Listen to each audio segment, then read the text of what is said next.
The billionaire CEO thought he left his past behind, until he saw a little girl with his eyes holding another man's hand. 4 years ago, Grayson Grant stood at the height of his career, having just secured one of the biggest deals of his life. His name was splashed across business magazines, and his face regularly appeared on financial networks. He was the kind of man who didn't stop moving, didn't look back, and didn't allow emotion to interfere with logic. His life was a calendar of boardroom meetings, investor calls, and cross-country flights. And then there was Rachel. She had walked into his life like a breath of fresh air, unexpected, genuine, and completely unlike anyone he had ever been with. She wasn't interested in his wealth or his influence. She was quiet but strong, full of passion for her art, her dreams, and her independence. For a time, they existed in a strange balance, his world of order and hers of creative chaos. They met in a coffee shop, where she had spilled her sketchbook on the floor and he had helped her gather it, not knowing that this 5-minute moment would become the start of something neither of them had planned.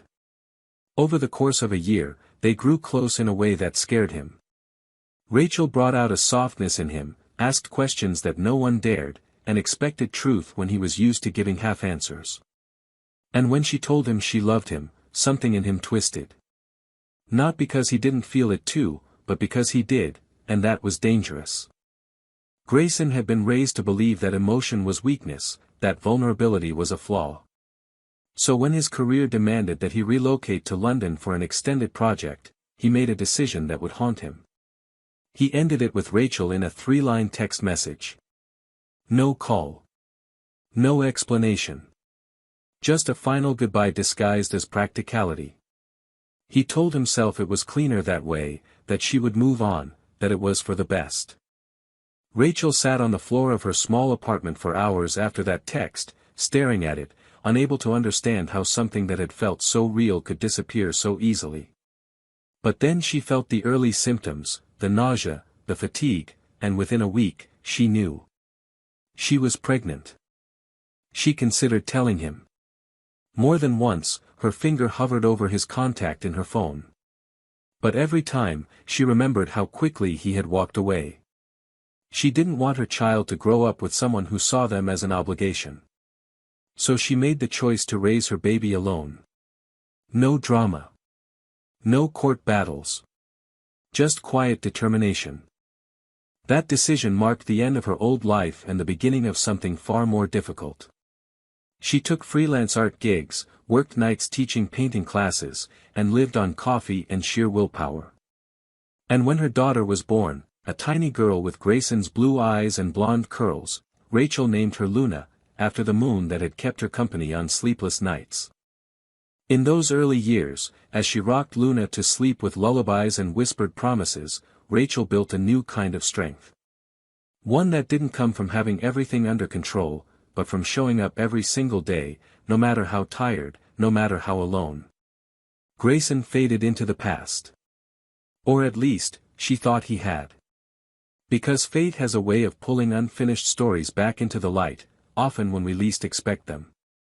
Rachel's days settled into a rhythm, the kind born from necessity rather than comfort. Mornings began before the sun, with Luna crawling into her bed and whispering for cereal and cartoons. Rachel would rub the sleep from her eyes, tie her hair into a loose bun, and carry Luna to the kitchen, where a single mug of coffee served as her armor for the day ahead. She didn't complain. She didn't have time to. Between painting commissions, part-time work at a local art supply store, and weekend lessons at the community center, Rachel's life was a delicate juggling act held together by love, exhaustion, and silent grit. Luna grew into a curious and joyful child, the kind who asked questions about everything and laughed with her whole body. She had inherited Grayson's ocean blue eyes and bright smile, but everything else was pure Rachel, the way she danced through puddles, her fascination with stars, the way she instinctively reached for her mother's hand even when she wasn't afraid. People often commented on how much Luna resembled Rachel's husband, and Rachel always just smiled and changed the subject. The truth was too complicated to explain in passing. She had stopped expecting anyone to understand. When Luna turned 2, Rachel met Mark Dillard. He came into her life like most people do when you're too tired to question motives, quietly, helpfully, conveniently. He was a friend of a friend, a man with a good job, steady routine, and a polite smile. At first, Rachel found comfort in his stability. Mark didn't ask too many questions about the past. He brought groceries when she was sick, fixed the leaky faucet in her bathroom, and offered to watch Luna during her weekend shifts. And for a while, she let herself believe that maybe this was what healing looked like, not fireworks, not passion, but peace. But peace, she learned, can be deceiving. Over time, Mark's helpfulness became control. He started questioning where she was, why she was late, who she was talking to. He criticized her parenting, made comments about Luna being too soft, too spoiled. He didn't hit. He didn't scream, at first. But his words were sharp, his tone icy, and his presence grew heavier with each passing month. Luna didn't like being alone with him, though she never said it directly. She clung to Rachel more, grew quieter, more withdrawn whenever Mark was around. Rachel noticed, but she pushed the thought aside, telling herself she was just imagining things. Still, something in her stayed alert. Some deep maternal instinct kept her from fully surrendering her trust. She told herself she was being smart, just careful. But the truth was, she didn't feel safe anymore. And that scared her more than she wanted to admit.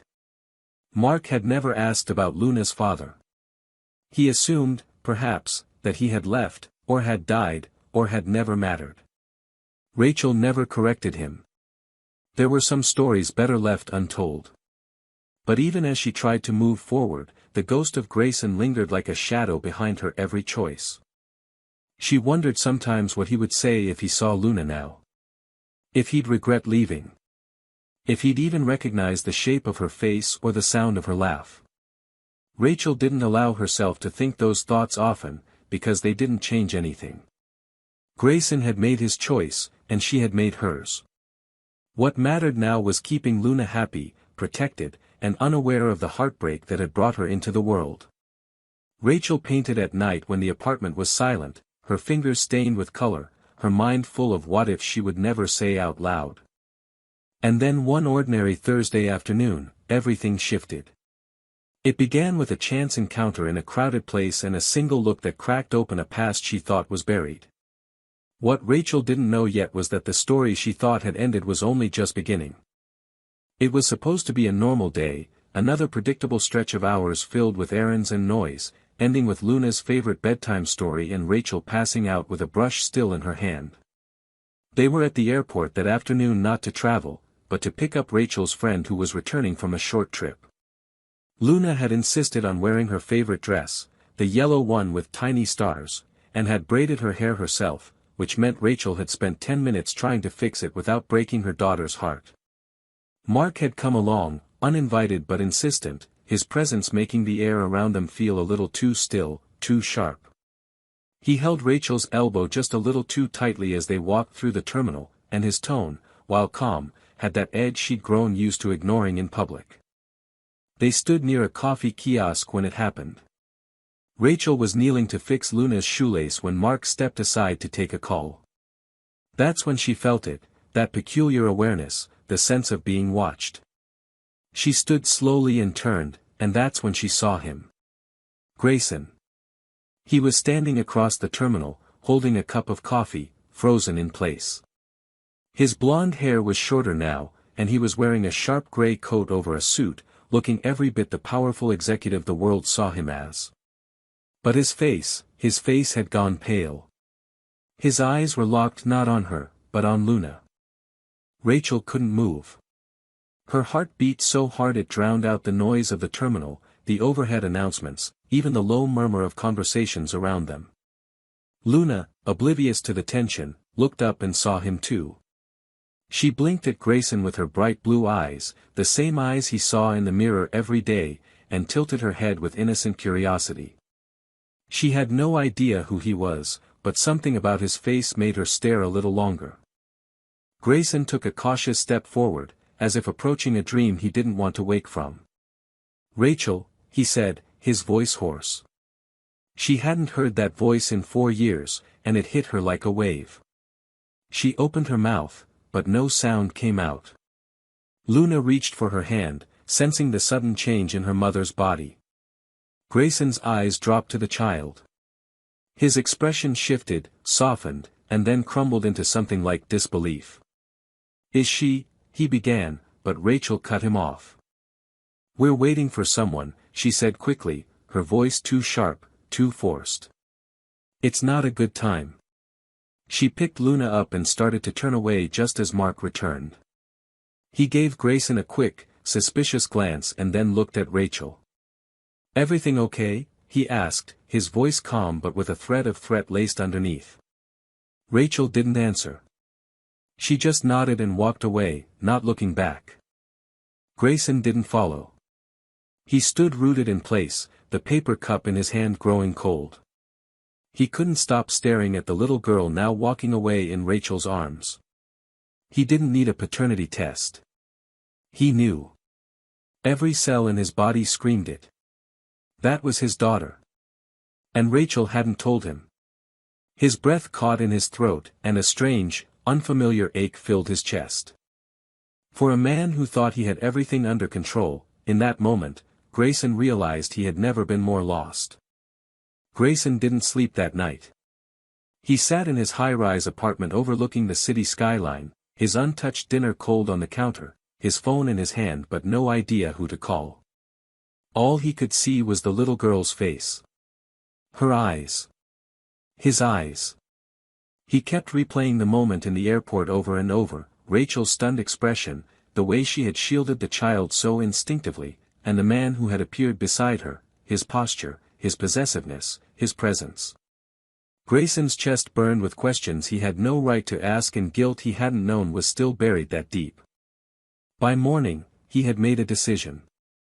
He cleared his calendar for the next 3 days, much to the confusion of his assistant, and drove across the city to the only place he could think of, Rachel's last known gallery. He hadn't been there in years, but the owner still remembered her. "She doesn't show work here anymore," the woman said with a note of sympathy, "but she used to rent studio space across town. You might try asking there." With that fragile thread of a lead, Grayson drove aimlessly, his mind split between memories and what-if scenarios. He couldn't understand how she had kept it from him. Had she truly believed he wouldn't care? Or had he given her every reason to think he'd walk away again? By late afternoon, he found himself standing in front of a small brick building with a sign that read Artworks Collective. The place smelled like paint and old wood, the hallway lined with abstract pieces and student work. A young assistant pointed him to the second floor. "Studio 3. She's in today, I think." Grayson climbed the stairs slowly, each step louder in his head than the one before. When he reached the door, he knocked once, softly, then again. No answer. But the door creaked open slightly, and he saw her inside. Rachel was sitting at a work table, her hair tied back, brush in hand, completely absorbed in a canvas. The sight of her, so focused, so familiar, momentarily disarmed him. He hesitated, not wanting to interrupt, but she looked up, and their eyes met again. This time, she didn't flinch. She simply set the brush down and stood. "I shouldn't have come unannounced," he said, voice quiet, apologetic. "But I didn't know how else to reach you." She crossed her arms, not angry, but guarded. "I'm surprised you even tried." He stepped inside slowly. "I need to know the truth, Rachel. Is she mine?" Rachel didn't speak for several seconds. She looked down, exhaled, and then nodded once. "Yes. Her name is Luna. She's 4. Grayson felt the words hit him like a punch to the chest. 4. That meant she had already been pregnant when he left. He sank onto the nearest bench, his hands trembling slightly. "Why didn't you tell me?" Her answer came quickly, but without malice. "Because you left without saying goodbye. Because you made it clear there was no room for me in your world. And I couldn't let my daughter grow up wondering if she was unwanted." He closed his eyes. The shame curled in his stomach like ice. I didn't know. I didn't even give you the chance to tell me. Rachel, I made the worst mistake of my life. There was a long silence between them. Then Rachel stepped forward. She's not a mistake. She's everything. I didn't need your money or your name. I needed peace. And I had to protect that.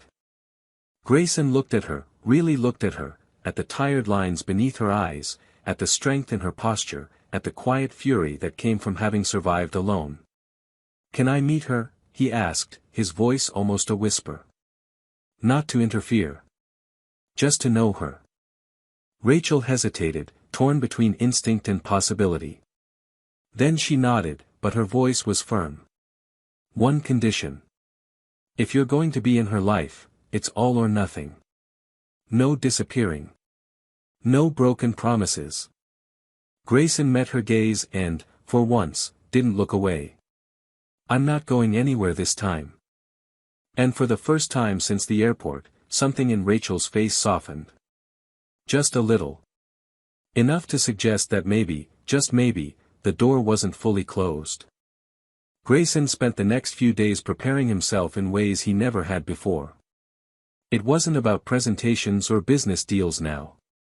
It was about being seen, not as a CEO, not as a man who had once walked away from love, but as a father meeting his daughter for the first time. That idea both terrified and humbled him. He had built companies, negotiated with governments, spoken at global conferences, but nothing had ever made him feel so unsure of his footing as the thought of facing a 4-year-old girl who didn't even know who he was. And yet, despite the fear, he wanted it more than he had ever wanted anything. Rachel kept her word and agreed to meet at a quiet park just outside the city. She chose a place where Luna felt safe, a small grassy space with a wooden playground and a bench shaded by a willow tree. When Grayson arrived, she and Luna were already there. Luna was playing in the sandbox, her back to them, a little sun hat shielding her face, a plastic shovel in one hand and a determined expression on her lips. Rachel stood a few feet away, her arms crossed, a quiet watchfulness in her stance. She gave Grayson a single look that told him this was her world, her rules, and if he so much as faltered, she would shut the door again. He nodded in understanding and approached slowly, his movements careful, not wanting to disrupt the peace. Rachel called Luna's name gently, and the little girl turned, brushing hair from her face. Her eyes locked on Grayson's, and he saw the flicker of recognition again, though she didn't understand why. She tilted her head in that same curious way she had at the airport. Luna, Rachel said, crouching beside her, this is my old friend Grayson. He wanted to meet you. Luna looked at him for a long moment, then blinked and said, hi. Her voice was clear, light, and entirely unafraid. Grayson knelt beside her, suddenly aware of how unimportant his tailored coat or expensive watch was. Hi, Luna, he said softly. That's a beautiful castle you're building. She beamed, the way children do when someone pays attention to their world, and without hesitation, she handed him a second shovel. You can help. Rachel watched from the bench, something caught in her throat as she saw the two of them settle into the rhythm of shared play. Grayson didn't press, didn't try to force connection. He asked about her favorite color, listened as she explained how the princess turtle lived inside the sandcastle, and laughed when she buried his hand under a pile of pebbles. For over an hour, he stayed on her level, patient, curious, open. And Rachel, despite herself, began to hope. Eventually, Luna grew tired and curled up in Rachel's lap with a juice box. Grayson sat nearby, his voice quieter now, his expression serious. She's extraordinary, he said. You've done an incredible job, Rachel. She nodded but didn't respond, unsure of what to say. The silence stretched between them, filled with all the things they hadn't said in years. Finally, Grayson spoke again. I know I don't deserve a place in her life. I know I can't erase the past. But I want to try. I want to be here, not just for today, but for everything that comes after. Rachel looked down at Luna, who was now dozing in her arms, her face soft and trusting. "It's not about what I want anymore," she said. "It's about what she needs. If you're going to do this, you do it fully. You don't disappear when it gets complicated. You don't come and go. She's not something you get to sample. She's a whole world." Grayson nodded. "I understand. And I'm ready." He meant it. She could see it in his face. Not the polished mask of a CEO, but the raw, sincere vulnerability of a man who had finally stopped running. She didn't smile. Not yet. But the wall she had built around herself for years finally shifted, if only by an inch. Because maybe, just maybe, this wasn't the end of the story she thought had already been written. Maybe, it was the beginning of one they hadn't dared imagine. Grayson began showing up in small, quiet ways, never demanding space but always being present. He asked Rachel for permission before each visit and never questioned her decisions. He arrived early for weekend park outings, brought Luna picture books from his childhood, and learned the names of all her stuffed animals without once glancing at his phone. Luna, cautious at first, began to warm to him with an openness that surprised even Rachel. There was something about the way Grayson listened, how he never dismissed her questions, how he let her talk endlessly about rainbows and dinosaurs and princesses without trying to rush her. He made room for her, not as a distraction from his world but as the center of it. For the first time in years, Rachel felt something shifting, not just in Grayson, but in herself. She watched them together from the kitchen window while they played in the backyard with sidewalk chalk, Luna giggling as she drew crooked suns and stick figures while Grayson knelt beside her, truly engaged. Rachel didn't want to admit it, but the sight of them like that unraveled parts of her she had long buried. She remembered the man she once fell for, the one who had memorized her coffee order and held her hand during her first gallery show, and she wondered if that man had ever truly left or if he had simply been hiding under the weight of ambition and fear. But not everything was simple. Mark hadn't gone quietly. After Rachel asked him to move out, he began calling late at night, showing up unannounced, questioning her judgment and throwing accusations with a venom that made her stomach knot. Rachel did her best to keep Luna sheltered from it, but the tension hung in the air like static. Grayson noticed the change in her posture, the way her eyes darted toward the door whenever a car passed the house. One evening, after a particularly tense phone call that left Rachel visibly shaken, Grayson stayed behind after Luna went to bed. He didn't push her to talk. He simply sat across from her at the kitchen table, his hands folded, his expression calm but serious. "You're not alone anymore," he said. "You don't have to carry all of this by yourself." Rachel looked at him for a long moment, something trembling behind her eyes. "I've been doing it alone for so long, I don't know how to let someone help." "You don't have to figure it out tonight," he said gently. "But I'm not going anywhere. And you need to know that." She nodded slowly, the words sinking in deeper than she expected. For the first time since Luna was born, Rachel allowed herself to lean into the quiet strength of another person, even if just for a moment. That night, after Grayson left, she stood in Luna's doorway and watched her sleep. The little girl was curled up with her favorite blanket, her thumb resting near her lips, her expression peaceful. And Rachel realized she wanted that same peace, not just for her daughter, but for herself. Over the next few weeks, Rachel and Grayson settled into an unspoken rhythm. They weren't a couple, but there was an intimacy in their co-parenting that made others assume otherwise.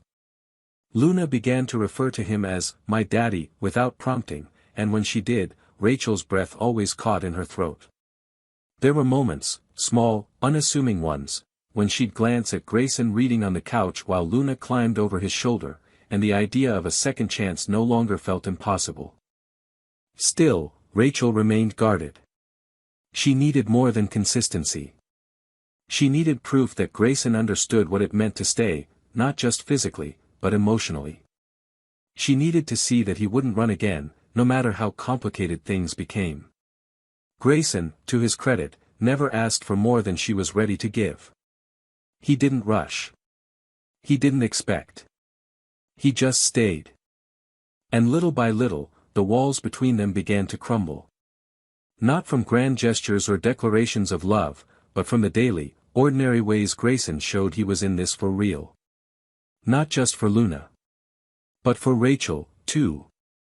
It had been almost 3 months since the moment in the park, and in that time, Grayson had become a steady fixture in both Rachel's and Luna's lives. He was there for Saturday morning pancakes, for bedtime stories when Rachel needed to work late, for Luna's first ballet recital where he sat in the front row with his phone held up like a proud father. He helped paint Luna's bedroom in soft lavender and hung up glow-in-the-dark stars just because she asked. More importantly, he never once stepped over boundaries Rachel hadn't offered to move herself. There was a quiet understanding between them now, one built from shared responsibilities, cautious smiles, and a history they no longer avoided but learned to respect. Rachel began to see Grayson differently, not just as a father, but as the man he might have been all along, had he not been afraid. He asked questions about her art, about the years he had missed, about what she needed now. He wasn't trying to fix the past anymore. He was trying to honor it by showing up differently in the present. And Rachel, though still hesitant to label anything, could no longer deny that the air between them had changed. There were looks that lingered a bit longer than they should. There were nights when they'd clean up after dinner in a kind of silent harmony, her hand brushing his arm and neither of them pulling away. One evening, after Luna had fallen asleep watching her favorite movie, Rachel found Grayson standing on the balcony of her apartment, looking out over the city. She brought him a cup of tea and leaned on the railing beside him. The night was quiet, the sky a deep velvet blue, and for a while, neither of them said anything. Then, without turning to face her, Grayson spoke softly. "Sometimes I wonder what would have happened if I hadn't walked away." Rachel's throat tightened, not because it hurt to think about, but because she had thought it 100 times herself. She didn't respond right away. When she did, her voice was calm. "Then Luna wouldn't be Luna. And maybe we wouldn't be here now. I hated you for a long time, Grayson. But I don't anymore. You came back. And you're here." He turned toward her, his expression raw. "I still regret it every day. But I'm trying to be the kind of man she can be proud of. The kind of man you don't have to protect her from." Rachel met his gaze, and something unspoken passed between them. A kind of forgiveness, not declared, but understood. She reached for his hand, just briefly, and he held it as if it were the most fragile thing he'd ever touched. It wasn't a grand declaration, or a sweeping gesture. It was quiet and steady and full of meaning. Later that night, after Grayson had gone, Rachel stood at Luna's door again, watching her daughter sleep with her small hand wrapped around a stuffed bear. And for the first time in years, she let herself imagine a future that wasn't just about survival, but about building something whole. She could see it now. Not just Grayson in Luna's life, but in hers too. Not as a shadow from the past, but as someone who could be part of something new. A partner. A father. Maybe even more. She wasn't ready to say the words yet, but the feeling had rooted itself deep, and it was growing. Not because she needed saving. But because, for the first time, someone had truly shown her what staying looked like. The morning of Luna's 5th birthday was soft and golden, the kind of morning that felt like a gift. Rachel woke up to the sound of tiny feet padding across the hallway and Luna's voice whispering excitedly to herself as she peeked out the window. Rachel smiled to herself before slipping out of bed and making her way to the kitchen where the smell of fresh cinnamon rolls had already started to fill the space. Grayson had arrived early, letting himself in with the spare key Rachel had finally given him the week before, a gesture that had spoken louder than any conversation ever could. He was standing at the stove in jeans and a gray t-shirt, barefoot, humming under his breath as he flipped pancakes and poured warm syrup into a small pitcher. When he saw Rachel enter, his face lit up with that quiet, content expression she had come to look for without realizing it. They moved through the morning like a family that had been doing this for years. Luna tore through wrapping paper with delight, laughing when she saw the art set Grayson had chosen just for her, complete with glitter markers and tiny canvases. Rachel had baked her favorite chocolate cake the night before and decorated it with rainbow sprinkles, and when they sang Happy Birthday, Luna stood in between them, holding both of their hands, her smile so wide it made Rachel's throat tighten. Grayson caught her eyes across the candles and gave her a look that said he felt it too, that in this simple moment, something had healed.